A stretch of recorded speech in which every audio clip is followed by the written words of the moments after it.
Back to news. Guntur corporation standing committee ఎన్నికల్లో TDP అక్రమాలకు పాల్పడుతోందని మాజీ మంత్రి అంబటి ఫైర్ అయ్యారు.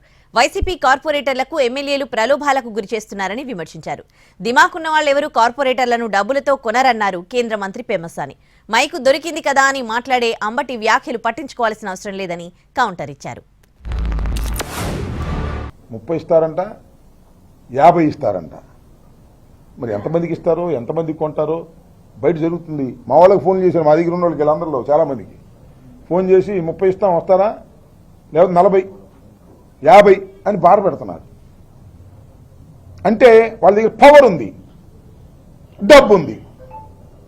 అంటే డబ్బుతోనూ అధికారంతోనూ వ్యక్తుల్ని కొనాలనుకునేవాళ్ళు, కార్పొరేటర్లను కొనాలనుకునేవాళ్ళు, వైసీపీ ఫ్యాన్ గుర్తు మీద గెలిచిన వాళ్ళని కొనాలనుకోవడం ఒక దుర్మార్గం, అమ్ముడు పోవడం మరొక దుర్మార్గం.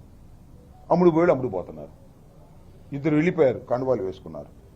ప్రజలు దీన్ని గమనించాలి. మనం చేస్తున్నాం. కార్పొరేటర్లు ఇప్పుడు కొనాల్సినంత తెలివి తక్కువ నాయకులు ఇక్కడ ఎవరు లేరు. నంబర్ 1. నంబర్ 2, వాళ్ళు కొంటారు కదా అని చెప్పి అందరూ అదే కొంటారు అనుకోవడం రెండోది రాంగ్. మూడోది ఏమొస్తుంది, మాకు గవర్నమెంట్ మాది ఇంకో 2-3 నెలలు పోతే మొత్తం వాళ్లే ఉన్నారు. అసలు తెలుగుదేశం పార్టీలో వాళ్ళు మొత్తం ఇటు వస్తానంటే ఆపుతున్నాం. మేము ఎందుకు ఆపుతున్నాం?